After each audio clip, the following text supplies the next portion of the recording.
Hello, and welcome back to Heart Starts Pounding, a podcast of horrors, hauntings, and mysteries. As always, I'm your host, Kaelyn Moore. And normally on this show, we cover all sorts of terrifying stories. But today, I'm turning the camera back on you guys. And I want to cover really scary stories that were sent in by listeners. These are all true terrifying tales. And I felt like there was no one better to join me than Miss Morgan Absher. Hello, guys. We just got done recording an episode for your show where you read to me some scary stories.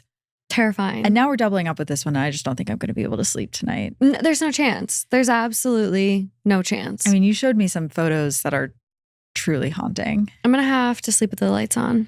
That episode is available on the Two Hot Takes feed right now as part of our spooky season programming. Yeah, it seems like your listeners really love the scary stuff. They do.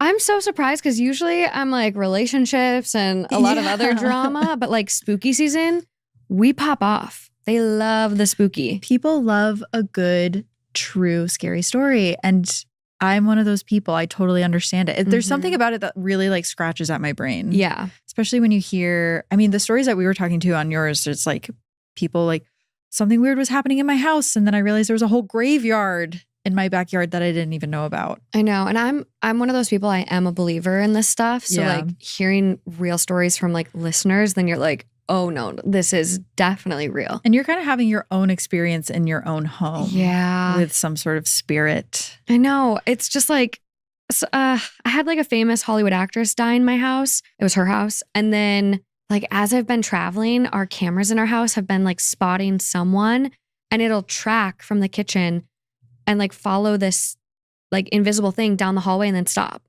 So it's not like a fleck of dust and there's no dust. There's no like anything you can see, but it spots someone is what it says every time. And it's a Eufy system. Like it does not falsely trigger like this. So it's like, what are you seeing? That's not. Did that just kind of start recently? One day? Oh yeah. Woof. Somewhat recently. A lot of stuff started happening around the anniversary of her death actually. Because I was talking and I was like, I keep like having weird stuff happen like in the house. And it's like, it's all kind of popped up around the anniversary of her death.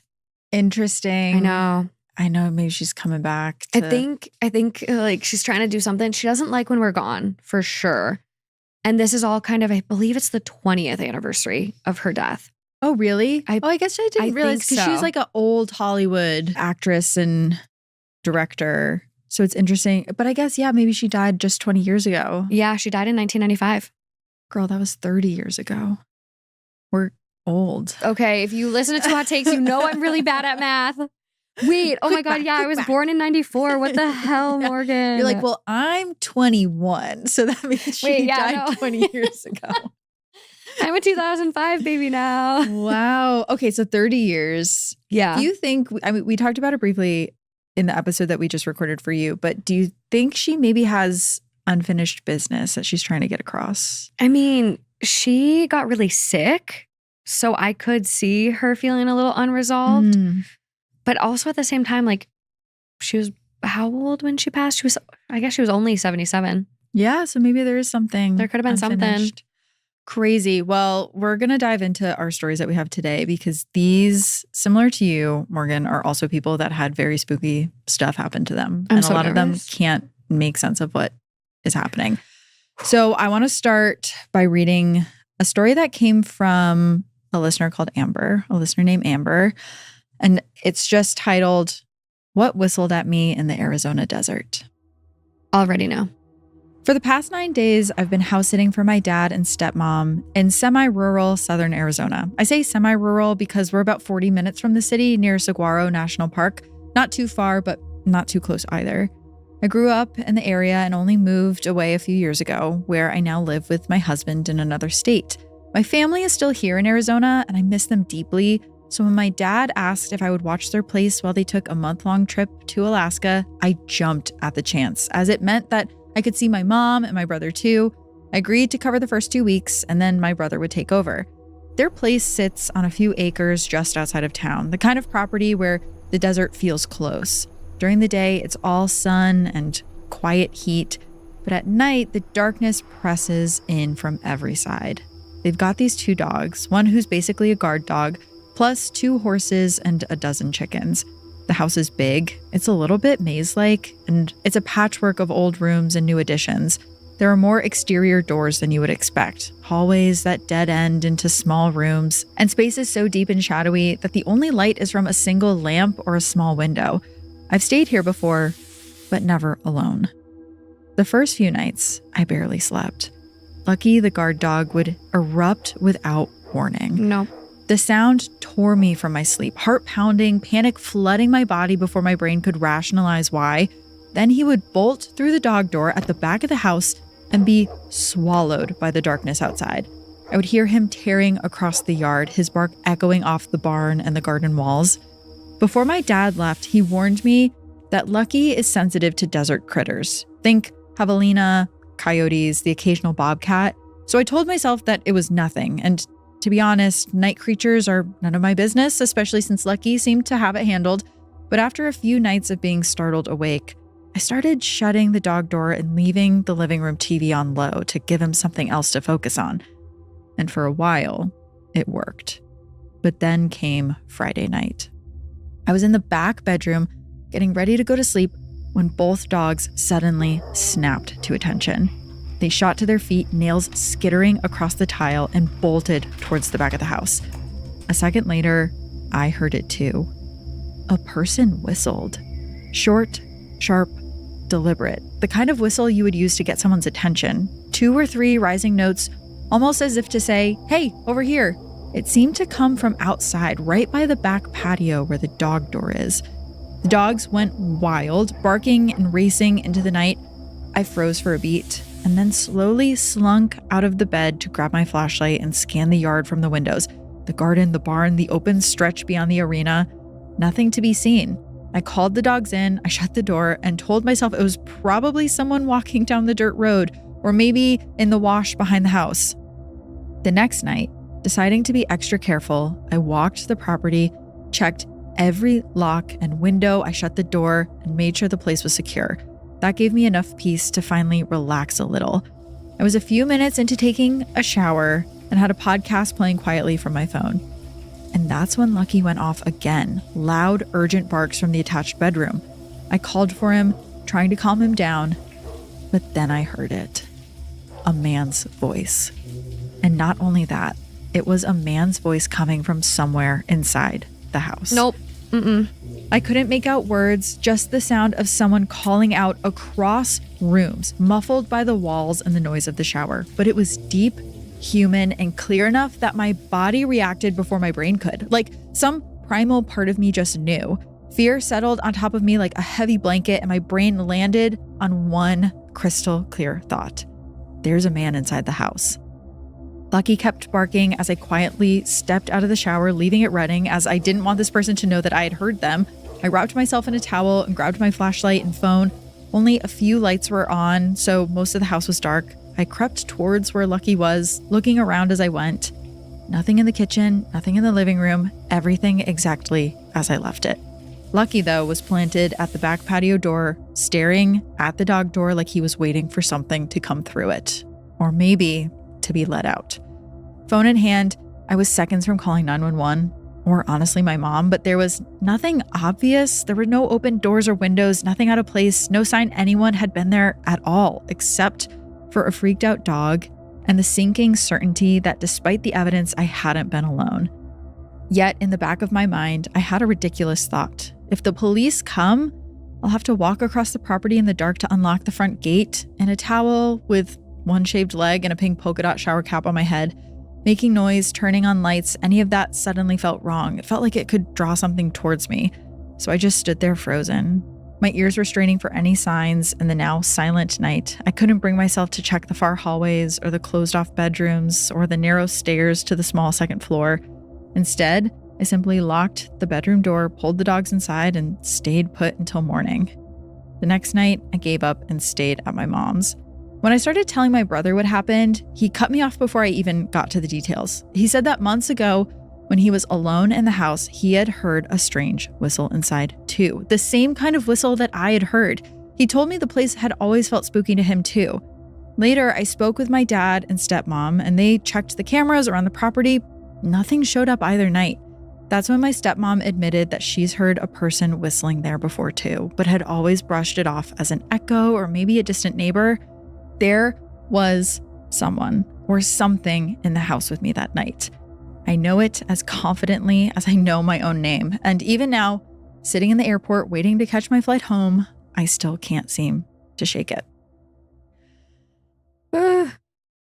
Yeah.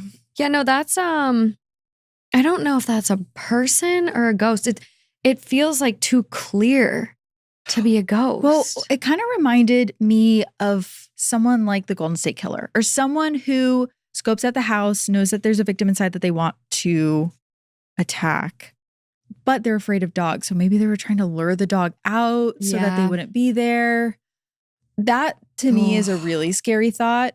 But also on top of it, it does take place in Arizona. And that's where all of the scariest stuff in the desert is. There's a lot of desert legends. There's a lot of desert legends there. I mean, I could see it. And also still trying to lure someone out, like kind of like a, hey, I'm out here. Like that's how she kind of described that whistle. Yeah. Oh, I would not be able to stay there. It's so interesting how we'll all like pass off like this, oh, I'm just hearing things, or, you know, it's just the wind or an echo. But the stepmom heard it. The brother heard it. They heard it. And they're not telling each other too. No. That is such a common thing in so many stories, both paranormal and true crime. Someone hears something, they kind of talk themselves out of it. They're like, maybe I'm imagining things. And then finally you confess it to someone and it's like, no, the whole family has been experiencing this. They've all just been trying to tell themselves it wasn't really happening. Yeah, no, that's real. And it's so crazy how we will do this to ourselves too when we have these experiences. It's like, I'm not going to call 911. I'm just going to shut the door and lock the room and try to go to bed. Because like that's what I did. And like clear as day, heard voices and it's the voices saw the light in flickering the house. under the door. Like, and mine were in the house too. And I'm like, it's fine. Like just go to bed. And it's like, fine, I'm fine. People do get into other people's houses though. Like, oh yeah, of course. I know. Do you follow Che Jim? Yes. Yeah. I love following him. He is amazing. I've had him, I did like a weird show for Spotify a long time ago.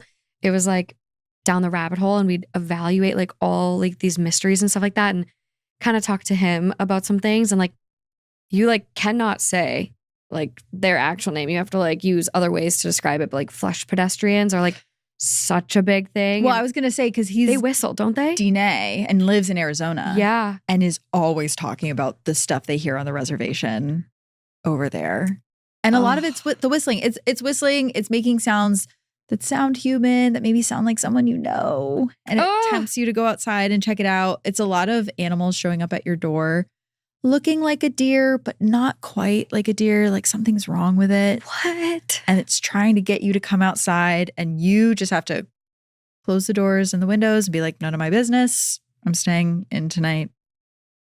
How do you know though? Like, how do you know? It just like it's slightly off. I mean, the whistle, I wouldn't go near the whistle, but like if it looks like a deer, I know. you're just like, it's a deer. Yeah. But it's not. It like moves weird. The idea is like there might be like a human like quality to it almost, the way that like it's walking. It's the idea that it is this ancient evil spirit that is pretending to be a deer, but it can't get it quite right. So it just looks a little weird. And it sounds a little weird. So yeah, I don't know. It scares me so much. The desert.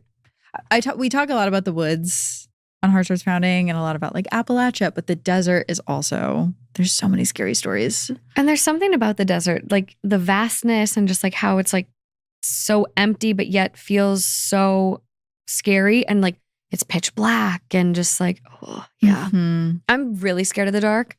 So hearing this property and like how big it is and vast it was, and like we had to go unlock the gate to even let the police in, like, and then you hear all these noises and you're so alone, you're so removed from everyone else. Right.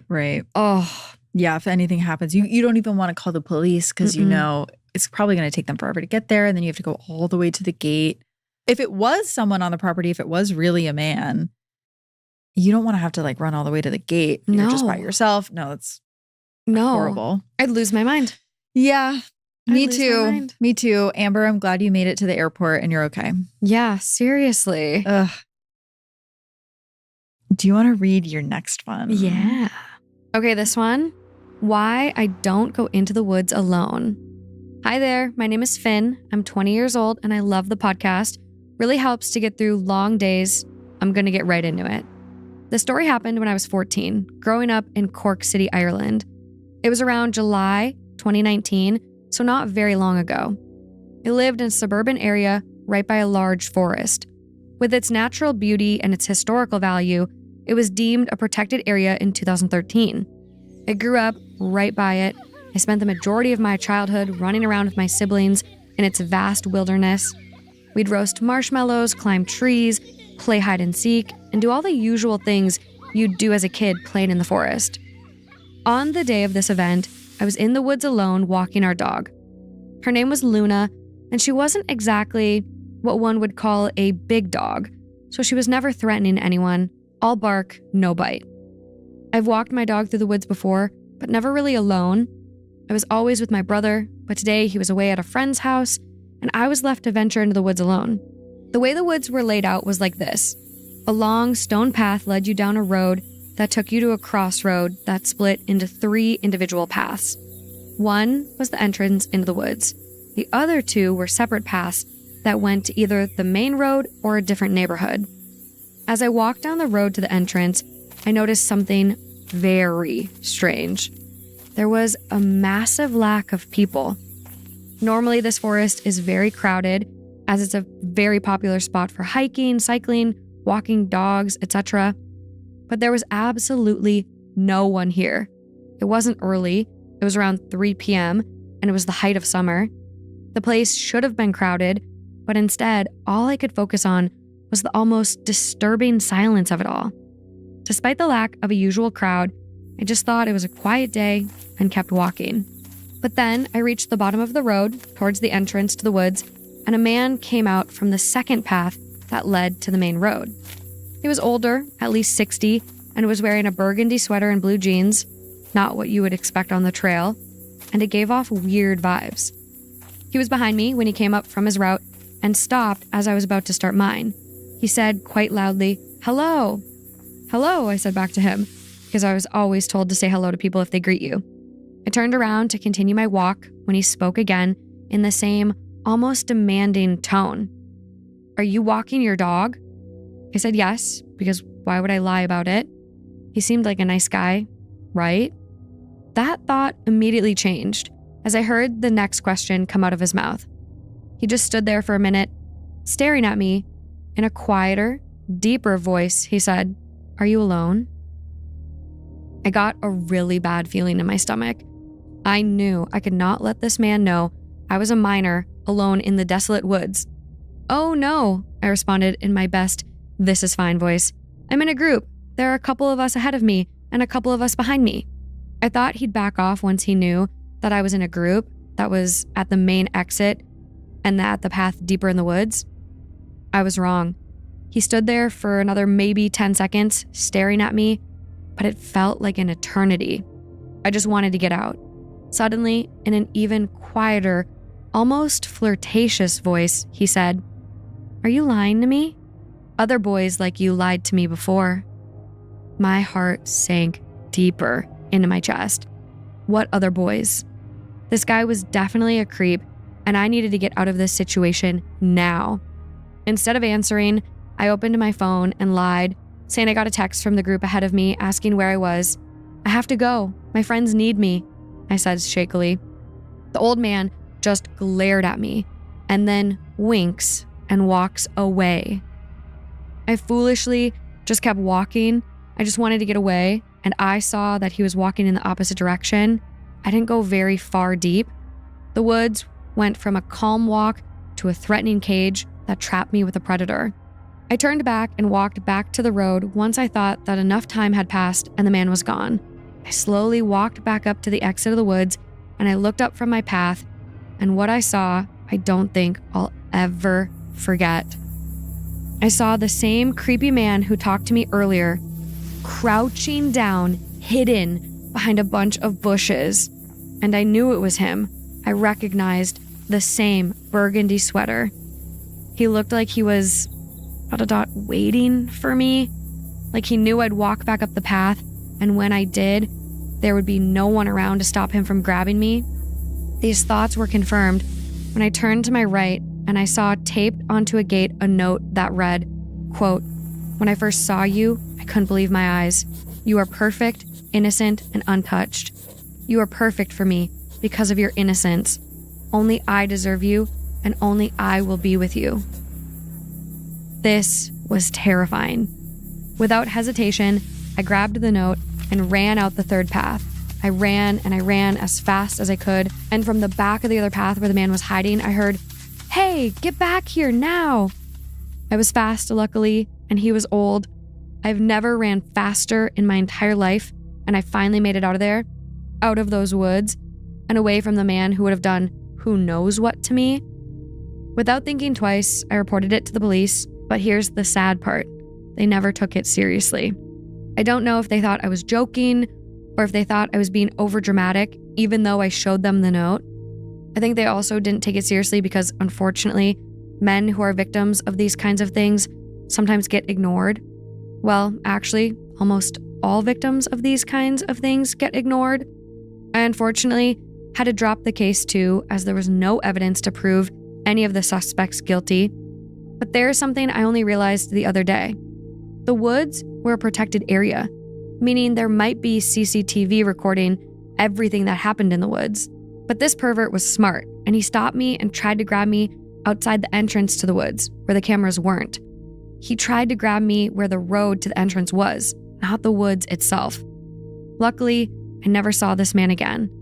And I've gone back down to the woods with at least 2 people or more. I'm never going down to the woods by myself again. Stay safe, guys. Really. Finn. Finn. Thank God.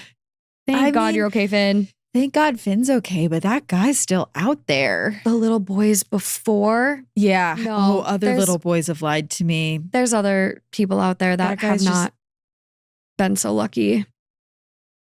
That guy's just hiding in those woods. Where did he say it was? In Cork City, Ireland. Cork City, Ireland. Wow. Just, if you're in that area, watch out. That is so scary. It's the note too. The note leaving is the insane. Note of someone who is, what did you say in the episode we just recorded? Like, stop, someone who is not participating in reality, which is a very kind way to put it. Yeah. But yeah, someone who really like has a dark mind and like looking scary. Like, I'm pretty sure like Googling what popped up is like the Glen Garriff Woods Nature Reserve. And if you look at pictures, like it is remote. These are thick woods. Oh, wait, show me. Like a lot of like really heavy trails. Very, very naturey. Yeah.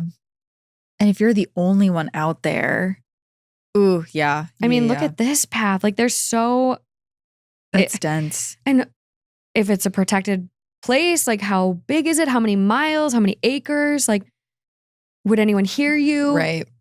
An oddly quiet day. Like, it's so scary. That is really, really, really scary. And going the obviously the heartbreaking part, going to the police and the police thinking you're being dramatic, even though you have this note from this person that you can show and be like, this person was trying to get me. And the cops are just like, well. And the fact he was like just waiting, like lying in wait, just like crouching in the bushes. No. Yeah, no, he had sinister plans. And wow. Yeah. We do we have a couple of like deep woods episodes, and you just run into people there that you really don't ever want to come into contact with. No. Sometimes, yeah. No, I mean, we had that one story on the episode we did where like someone had been in the woods and like was singing and then like set up like that snare across the trees or something. Yeah, like they were I think that story was called like he was making human traps. And it seemed like someone was trying to trap people or watch people get decapitated. You know, after we did that story, there were a bunch of people that reached out to me saying that they either knew people who had run into those wires, because they're just wires that run, they're almost invisible. Yeah. But they're high enough that if you're on a horse and you hit your head. Yep. Yeah, a bunch of people reached out saying like, I know someone who that happened to. It's and insane. You can become like decapitated from those wires. Yeah. I mean, I think I talked about it on the episode, but like there's people that get annoyed with snowmobilers going across their properties in the winter. Yeah. And so they'll set up those wires. And they do it intentionally so people will get very hurt. Sickos. Like I think someone did get decapitated and die. Like it's just. Yeah. Because you can't see them. You can't see the wires. Put up a fence. Put up a fence. Don't be a psychopath. Don't be a psychopath. Put up a fence. That's just the slogan for the show. Don't be a psychopath. Don't be a psychopath. Be normal about this. Jeez. Crazy. Okay, I am going to read you another one. So this is a story from a listener named Andy, and it's titled, Noah Always Said This House Was Haunted. To start this story, I want to say that everything you're going to hear is 100% true and accurate to my firsthand account and my friends. To protect their identities, their names have been changed. Back in my high school days, I used to hang out with a group of guys from my agriculture classes pretty much on a daily basis. A lot of the time, we'd end up at my buddy Noah's house, which was tucked back down a dirt road about 20 or 30 minutes outside of town. We'd always find something to do and new places to explore. One day, we were going to cruise down this strip of dirt road close to Noah's house. It was me, Noah, Mason, and AJ in the truck. We passed by an old abandoned house that most of us hadn't noticed before, just right down the road from Noah's. It was tucked back off the road in thick woods, so it was easy to miss. But when you noticed it, you could tell it was clearly abandoned. We all asked Noah about it, and he kind of nonchalantly said, "Oh yeah, that place is haunted." Of course, we were curious about it, so we asked what makes it haunted. And then he told us this story. So Noah used to go on runs in the mornings before school or late evenings and would frequently take a route that passed this house. He said this happened on one of his evening runs a couple years prior. He was on his run and he passed by the house. On the front porch, there was this old lady in a denim dress standing there with a few cats that she was feeding. As he ran by, she waved and smiled at him, and he waved back. When he got home from his run, he thought about that interaction more, and he realized that he hadn't seen anyone living in that house before. So he asked his dad about it and mentioned everything he saw, and he said that his dad's face went pale. His dad said that many years before, there was a very nice old lady who lived in the house, but she passed away in her bedroom. He confirmed that she did have a lot of cats, and Noah's description of how she looked was accurate. Noah since then changed his running route and refused to spend much time anywhere near the place. Well, obviously, we were all intrigued and we wanted to explore the house. Who doesn't love a good ghost story? After a little convincing, Noah gave in to the idea of going to the house, but he warned us that besides his personal encounter, there is something off about that house.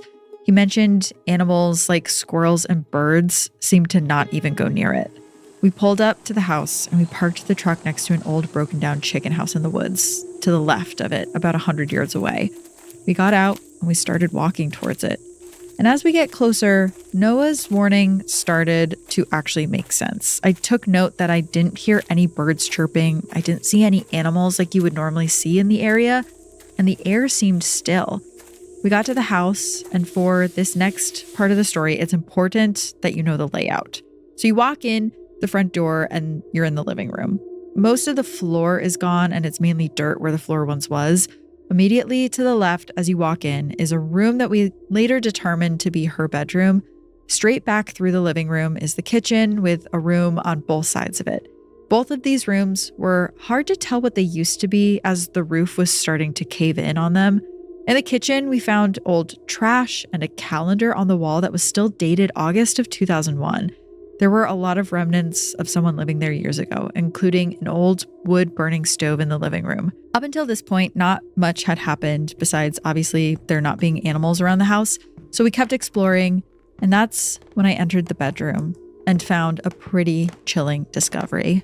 In the closet in the bedroom were a few dresses still hanging up, and one of them was a denim dress. I showed my friends and made Noah swear up and down that he had never been in there before to know that the old lady actually owned a denim dress like she was wearing when he saw her. We were starting to get a little creeped out after seeing that and decided to just do a little bit more exploring and then leave. A little side note, nothing came from this, but I thought it would be creepy to add in the story that in the closet, there was a big hole that looked like it was cut out of the ceiling and it led up into the attic. After the dress discovery, none of us were brave enough to try to climb up there. We started to wrap things up and Noah walked outside the front door. This next part, I don't even know how to describe what I saw, but I was standing in the living room and I could see into the bedroom. From that angle, I could also see out of the bedroom window and saw what I thought was Noah walk across the window outside. That direction would have been back towards the truck, so I got the other boys and told them Noah was about to leave us. We got out on the front porch and Noah was sitting there, right on the porch. I said to him, "I thought you were going back to the truck." And he said, "No, I just came out here to wait for y'all." I asked him if he had gone by that window, and he looked at me really confused and said, "No, I just came out here and sat on the porch." My heart dropped. We started to hurry back to the truck. When we got in, I explained to everyone that I saw someone walk across that window outside, and I assumed it was Noah. But looking back on it, I know I only saw a black figure move across the window. I'm 100% certain that it was human-shaped. It was not an animal. I also completely believe Noah that he did not walk across that window because after telling everyone that, he was just as freaked out as I was. Still to this day, I'd say that was the scariest encounter I've had. We haven't been back to that house since, and we still get the chills just thinking about it. I know without a doubt what I saw walk across that window was a ghost, but I can't confirm if it was the ghost of the old lady or something more sinister. Yeah, the latter, however you want to say that. Yeah. This reminded me of another story I heard of, there's like another ghost story I read where this guy was delivering newspapers. He every single day would deliver newspapers to this neighborhood. And he delivers to this old lady and he has a conversation with the woman that day. He goes up to her door, delivers the paper. She comes out. They have a little conversation. And then he never sees her again after that. And so he asks about her. And it turns out she passed away. But when he realizes the date she passed away, it was before his last conversation with her. Wow. And I remember a couple other people were like, the same thing happened to me too. I remember talking to this person and they had already passed away and oof. That's so interesting. I definitely think this was a dark entity that's putting on the front of this little old lady to try to lure him in during his run. Yeah. Cause to not really you thought it was Noah. So to me, I'm getting more masculine energy then. I feel you would have noticed a little old lady walking by the window again. Yeah, that's true. So it's it was just a dark figure. Yeah. And you felt like it was your friend because it was moving like a guy in high school or college. Yeah. So I'm okay, maybe it's just and it was outside. It wasn't inside. Exactly. And the fact that there were no birds chirping, nothing. I know. It's like a shark in the water. It's completely still everywhere because there's no other wildlife. Yeah. It's just that entity, whatever it is just putting out such a negative energy bubble that nothing wants to come in. And same with dogs. We always talk about dogs can see things. Yeah. I feel all animals are kind of more perceptive to energy. Yes. You hear birds will go quiet. It's almost it's giving bird box, but birds are known to see things. Oof. Yeah. So did I tell you about the scary thing that just happened at the dog park that I bring my dog to? What? No. So I bring Fitz to this dog park that's right next to this motel. And it's just this plot that they've turned into a dog park. And one of my friends that I always see there was all of the dogs go to this one corner and bark. And it's not unusual for dogs to bark at nothing, but it's pretty wild how many of these dogs go to this one area that's in the back and just stare at nothing and bark. Mm-hmm. So we were talking to the owner of the dog park one day. She was there and she's like, "Oh yeah, someone was murdered there." Turns out where the dog park used to be a different hotel or motel that they tore down, and the owners had some sort of war with each other, specifically over the back alleyway. There was a dispute over who had rights to the alleyway. And that's where the dogs are always gathered. Yeah. And one of them killed the other one in the alleyway. And then that motel was the one that was torn down and now it's a dog park. But the dogs, they sense it. And they all go there. crazy. There's something there, 100%. 100%. I also wonder with like the newspaper story, why does it seem ghosts have an easier time presenting themselves to strangers?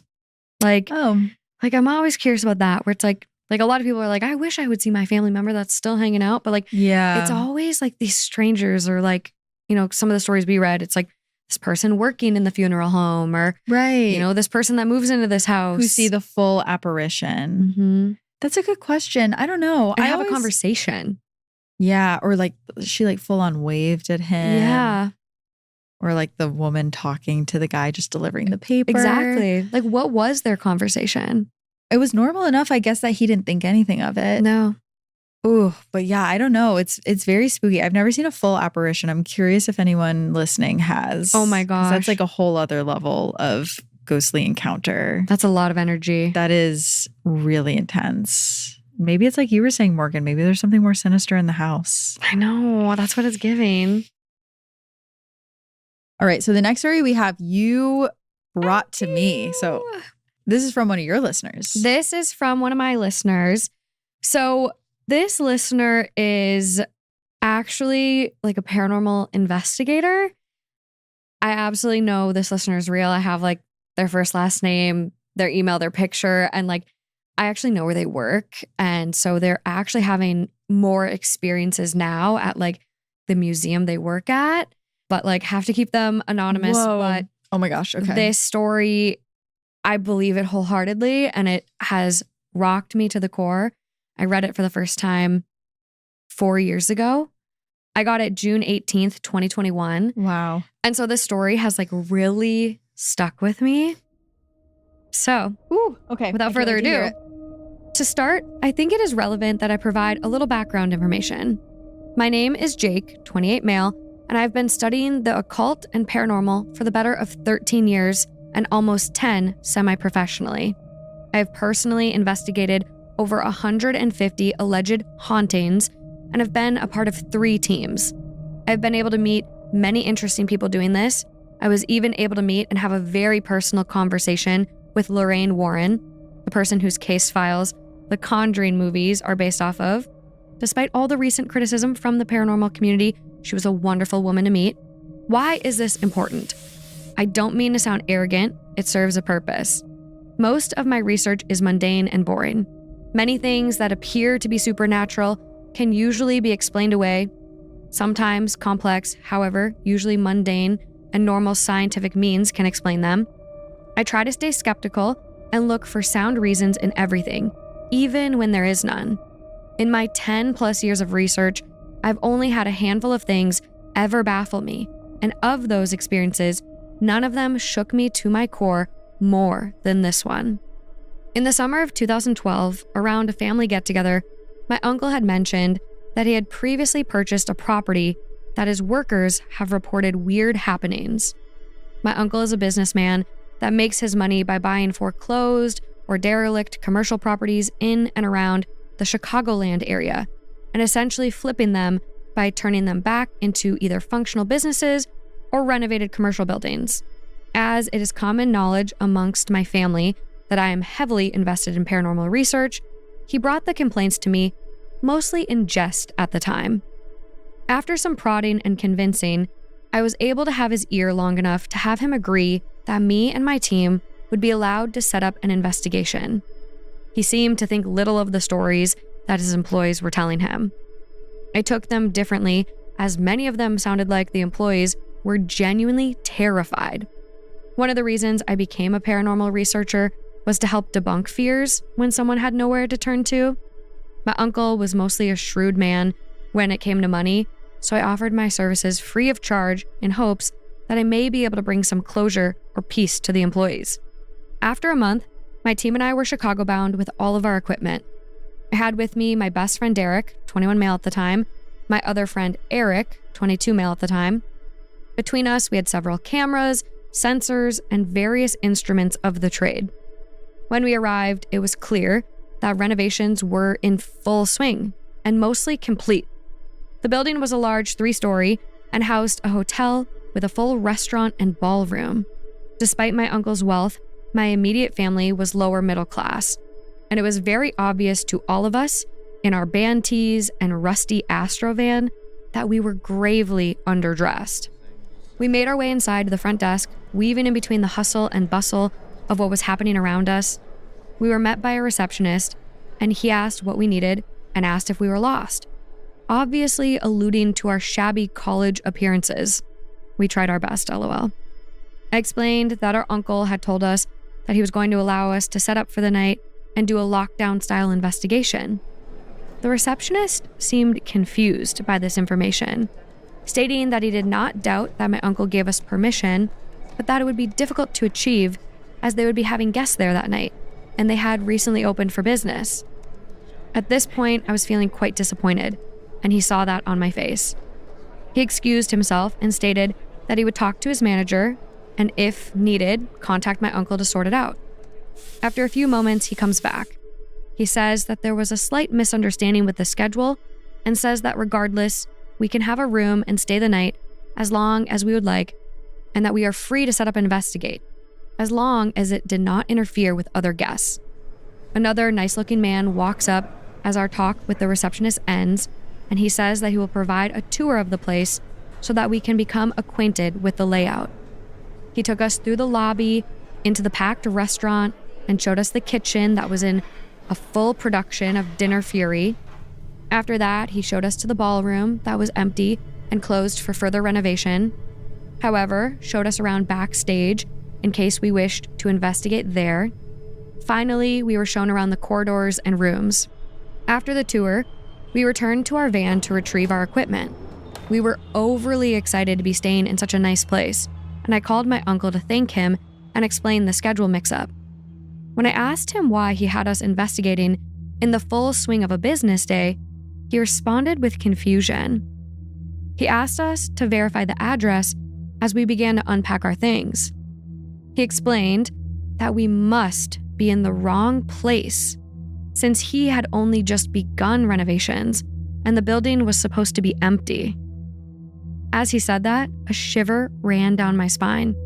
My phone then died in my hand, and Derek's and Eric's phones began to rapidly ring before also dying. We all turned around to look back across the street to see a building in ruin. The same building we had just walked through somehow.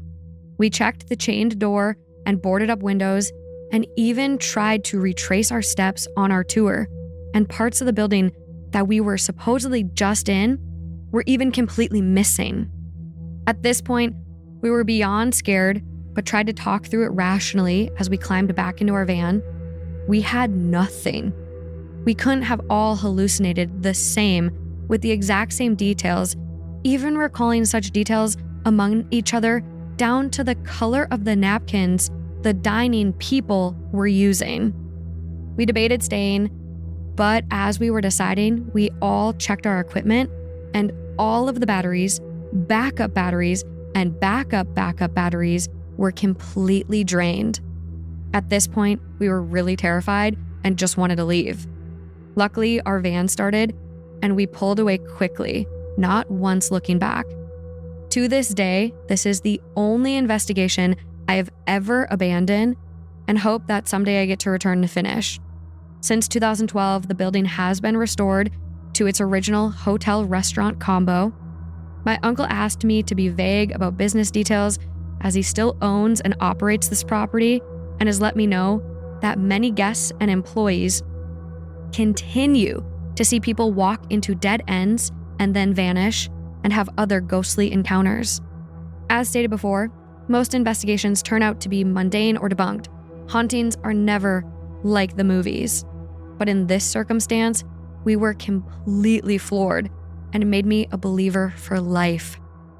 After some background research on the building, it was clear that there was never any tragedy or out-of-ordinary death on the premises. I like to believe that we simply somehow walked into an echo or ripple in time, like a ghost of the atmosphere and happenings, and maybe even a snapshot of some people too. Thank you so much for taking the time to read my story. Wow, because I was gonna, when you started reading it, I was like, do we think it was a building full of ghosts or a time slip? This feels like a time slip. It does feel like a time slip. And one of your other listeners said that they had a time slip too at a building, right? Mm-hmm. Yeah. Whoa. It's very like Shining-esque. I know. And it's like, what's so interesting too is like they walked in, had this full grand tour, but yet the gate and the doors were locked. Some parts of the building they had just been in were gone. Mm-hmm, So mm-hmm. it truly did feel like they fell through a portal in time. They knew the color of the napkins. The napkins. The details are so stark. I mean, and to meet the receptionist and like kind of be met with like confusion, like he's going to be polite because he's working there, but to be like, are you lost? Like, Wow. like you don't look right. You're not fitting in.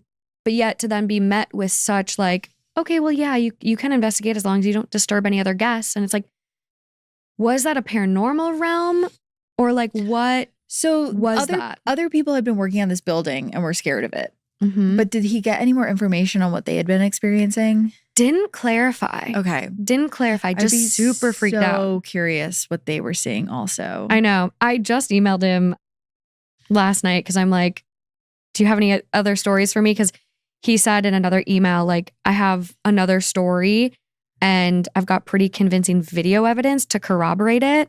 So I'm getting that. Like, Yeah. he just replied. So I'm like getting that. But I'm going to have to ask him like what the other stories from people were. But I mean, as the hotel guests now are even seeing people walk into dead ends and disappear, Mhm. other ghostly happenings. So it's clear that the building has some serious energy. Definitely. I was at the Driscoll in Austin last year, which is like the most haunted hotel in all of Texas. What's the background there? It is just a really old, it was opened, I want to say in like the 1880s, 1890s, really old hotel. I don't know specifically the tragedies that have happened there, but just a lot of people have said they've had really strange experiences Oh my gosh. at the Driscoll. And it's still, a lot of it looks like it's original. They've kept a lot of the original architecture. Like the bar, the area you go into now is pretty original to That's cool. what it used to look like, which is really cool.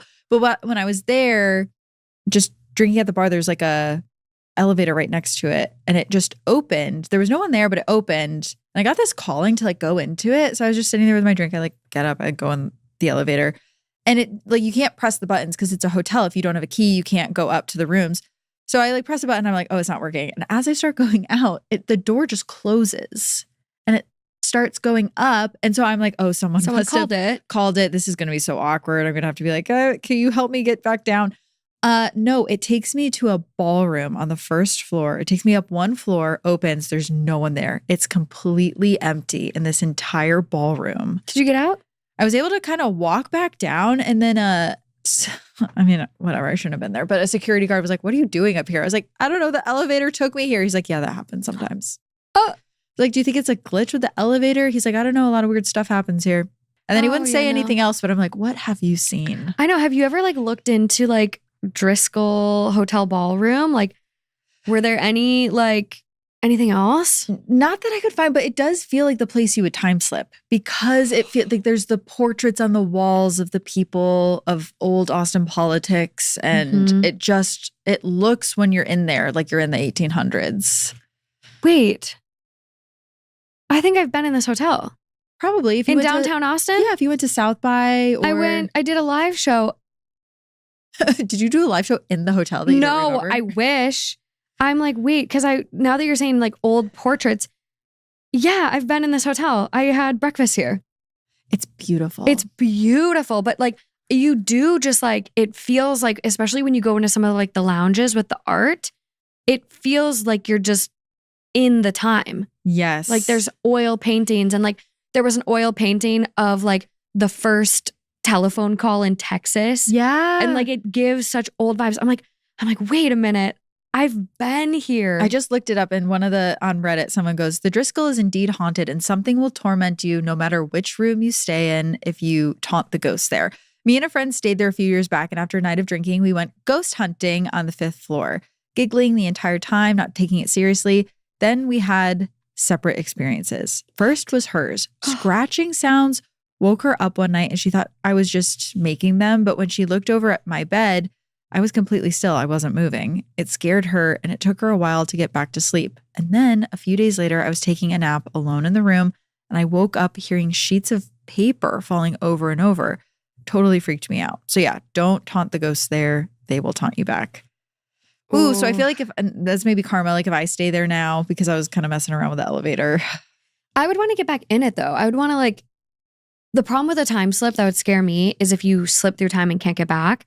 Because like if you would have gone in that elevator and then you go up to the ballroom and it opens and there's people dancing, like how do you get back? Like, does it just fade? Is there not enough energy to maintain it? I wonder if there's people. Well, I guess we maybe would have heard if there were people that have time slipped and got stuck and were in the wrong era. There's like kind of stories like that, but I don't know. I guess these people just like in your story, they turn a corner and all of a sudden they're back. They're back in reality. Wow. Very spooky. I love a scary hotel though. Scary, like old hotel. I know. There's one here in California, what is it, like the Riverside Inn or the Mission Inn in Riverside? Oh, okay. It's here in California. And we recorded one of our paranormal episodes there one year and I couldn't stay. I like had something the next day. I had like an early 9 a.m. meeting. I was like, I can't stay. The drive will be too bad. But my friend Lauren actually stayed the night in the hotel. Oh, wow. Most timid thing too. I'm still shocked she did it. Yeah. And she was awoken in the middle of the night by like the most insane crashing sound above her. Oh my gosh. Except this room didn't have another room above it. It was the top floor. Of course. And it was just like the most insane clanking. And she's like, I've never heard something so loud and violent. And like, she just couldn't sleep. Wow, that's really scary. I mean, my listeners know that I did a episode with 2 Girls, 1 Ghost in Salem. And we were doing a little bit of a ghost hunt in a haunted Airbnb. And then Did you those break 2 girls. The board? That's when we found the Ouija board. We were like led to a Ouija board. I think it was a ghost that wanted its business finished because it wanted us to throw out the Ouija board that was in the house. Actually, really interesting episode. It was like very interesting doing that ghost hunt. But after we did the ghost hunt, both of the girls were like, okay, bye, we're going back home. And I was like, well, I guess I'm going to stay here. Like, you slept there? Yes, I slept there. By yourself? My mom stayed. Oh. And she asked us to because we did the ghost hunt. She's like, did you hear it? Did you see anything? Did you talk to anything? And we're like, no, we didn't see anything. Like, we're fine. We're going to stay here. Like, don't worry about it, Mom. What did it feel like? Because like a lot of people when they're like talking about boards or like feeling things, it's like you kind of could feel another person moving it when you play with a board. Like, it was that. It was kind of like upsetting a little bit. Just how the whole time we were there, you could feel something was there, especially because there was like a 3rd story, lots of cold spots. Right when I first got to the house, I open the door. It's just this dark stairwell that leads straight up. I'm like, okay, whatever. I go up there. I do a little like, hey, I'm Kaelyn. I'm going to be staying here just in case.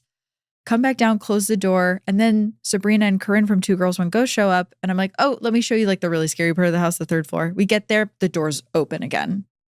Back up to the attic. And I'm like, I don't want to freak you guys out, but I definitely closed it. I like latched it so that it wouldn't just like blow open. Yeah. And it was open. I wonder why they didn't want to stay there with you. Yeah, obviously. I mean, that was smart, but. All right. I have one more story for you, Morgan. Okay. This is from a listener named Cheyenne, and it's called My Nana's House is Haunted. Hi, my name is Cheyenne, and this is the story of my Nana's haunted house. I'm a new listener, and your podcast is my favorite. I thought you would find my experience with the paranormal interesting. To start from the beginning, my grandparents, aunt, parents, and myself all moved into a 2-story house in 4 Oaks, North Carolina to take care of my great-grandma who had dementia back in 2013. When we moved in, it was amazing, and we were all together, and it was plenty of space for us and our horses. However, it did not take long at all to start noticing something was off. The house was not an old house. We were only the 2nd family to live in it, and the old owners only moved out because it was under foreclosure. So we moved in and we got to work on the flower beds around the house right away. And that's when we noticed the first weird thing. We kept finding rocks with names on them buried in the ground. So the top story of the house was an afterthought when they were building it. It was added on so that it had access panels throughout the top floor that led to the roof underneath. Me, being nosy, one day I crawled in there and I didn't think I would find anything, but there were these jars with what looked like herbs inside and also paper with stuff written on it. And the jars were sealed with wax. At the time, I didn't have a clue what it could be, so I just crawled back out thinking I didn't really find anything interesting. But before I left, I opened one of those drawers, and I regret it every day. Fast forward a few months, I'm the only one who notices that weird stuff has been happening around the house. Think cold spots, hair standing up for no reason, feeling like I was being watched. Everything escalated from here, but not all of it was constant, and some of it was daily though. Things like when you were in the bathroom upstairs with the door shut, you could hear the floor creaking right outside the door, and sometimes you could even hear a single heavy breath. It was so prominent, I went to my mom about it, thinking that it was someone peeking through the door, never having it register that maybe this wasn't human. Because mind you, my family is all Jehovah's Witness, and I was also raised Jehovah's Witness, so we don't believe in ghosts. And as a result, I also don't know anything about ghosts. And so of course, my mom thought I was insane. But fast forward, again, almost nightly, when I would lay in bed in the early hours of the morning, I would wake up to the sound of plywood rattling against other wood. Then, finally one night, I saw it. The plywood that closed up the access panel to the attic in my room was lifted out of the hole about 2 to 3 inches, and then it dropped, like something had pulled it up from inside the attic. It scared me so bad I couldn't even scream. There was always such a strong feeling of a presence in that room. I hated sleeping in there. One night, I remember laying in my bed scrolling on my phone, and I felt pressure at the foot of my bed. At the same time, my dog started growling like I had never heard before, and I felt the pressure start to move up the bed like it was crawling on top of me. I could even feel the shifting weight. I screamed and I felt it lift. Again, nobody in the house believed me. Whatever it was seemed to knock it off for a few years after this, and it just went back to the cold spots I would sometimes feel and sometimes feeling a presence in the house. But eventually I moved out when I was 18 years old. But several years later, in my 20s, my life kind of goes sideways and I end up living back at home. I moved back in and boom, immediately, before I was even fully moved back in, it started back even stronger. Sounds upstairs, pressure on my bed, the feeling of constantly being watched. I tried everything to make it stop, like sleeping with all the lights on, calling out God's name loudly. Nothing worked. I decided I was going to paint the walls to try to brighten things upstairs. One day, I was painting the wall in the far left hallway that led to the upstairs living room, and I felt something grab my hair and pull. It yanked my head back hard, and after that, I felt like someone was standing over me. By this time, I knew that there must be something upstairs, so I said out loud, "Hey, I'm sorry I'm back. I'm sorry if me redecorating upsets you, but I'm just trying to make it nice." And then everything went quiet, and I was able to finish painting. Some time passed, and it was the same old stuff. Nothing new, although this time I was living in the master bedroom upstairs at the opposite end of the hall to the room with the attic, and it was much calmer in that room. I still kept my door closed, or I stayed downstairs as much as I could. And around this time, my Nana started asking me almost every morning if I was rearranging furniture upstairs the night before because her room was directly below mine. She said it sounded like I was up all night rearranging my room. I told her no, and I also reminded her that the whole upstairs is carpeted, so it didn't really make sense the amount of dragging that she said she heard. She made it sound like she was hearing big pieces of furniture be dragged across the hardwood floors, but that just wasn't possible.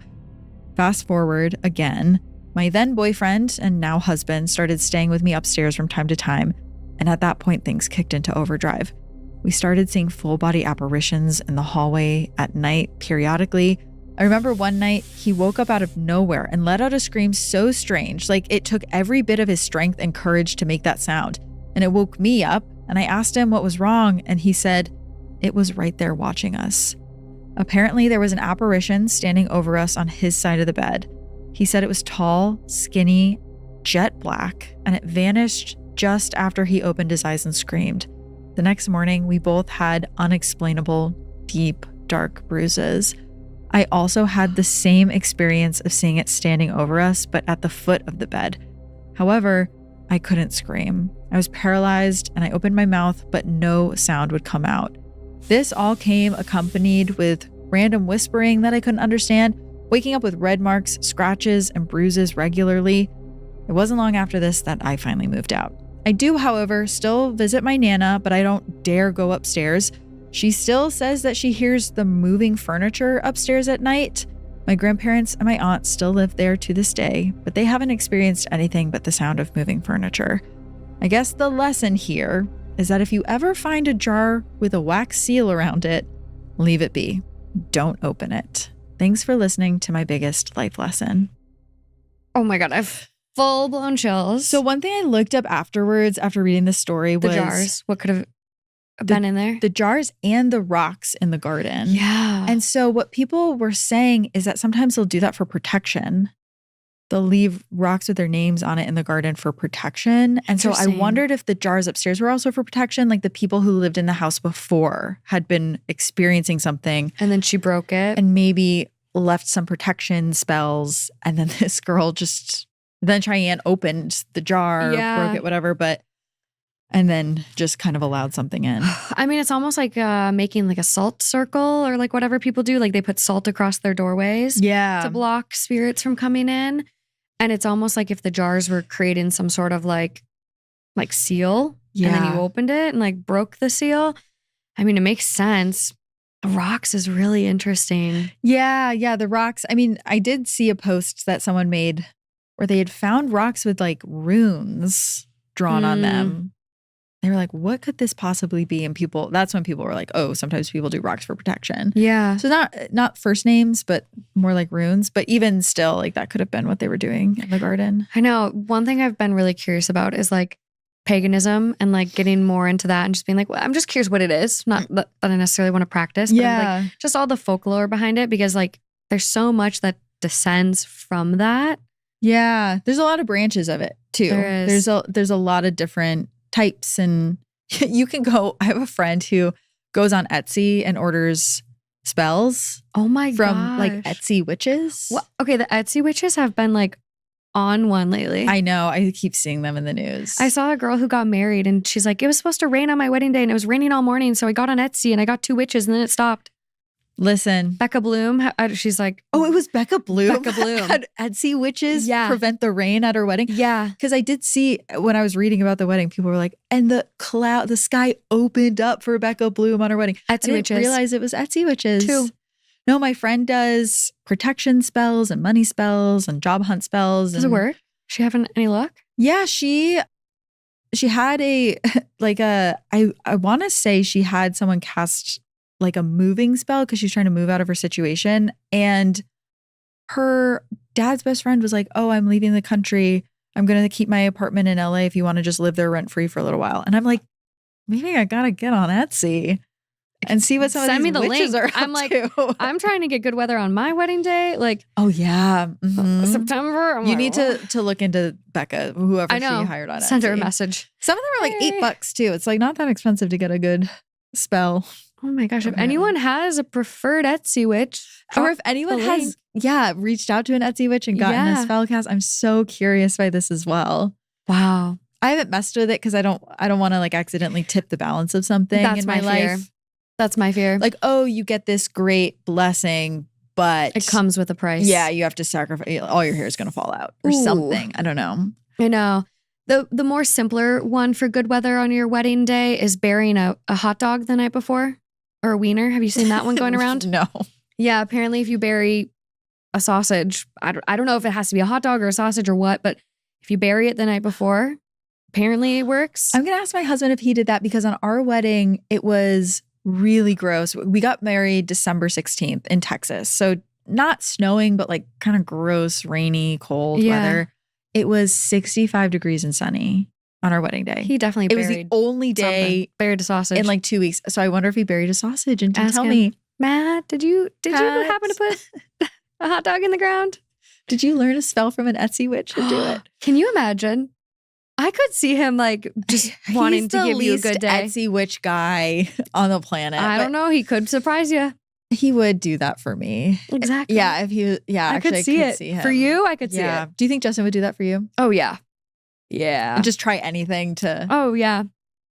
Absolutely. He's definitely an acts of service guy. So he'd for sure get on Etsy and find some witches. Yeah. I'm so curious if anyone listening has reached out to those Etsy witches. I swear, I'm like, the we've already deal been is. looking at the forecast because it'll give us that far out now. Yeah. And we've been looking, and right now it's like 65 and sunny. So I'm just Okay. like, come on, keep it going. Yeah, pull through. I want 75 and sunny, but beggars can't be choosers. In Minnesota in September. Hey, late last September. year it was 85 and sunny. I mean, it's only getting hotter, so that kind of makes sense. Oh, yeah, climate change. It's crazy. But these were terrifying. Yeah, woof. I'm definitely not going to be able to sleep, especially with this last one, like the pressure on the bed and like Justin having had something similar in our house with like something yanking him down by his legs.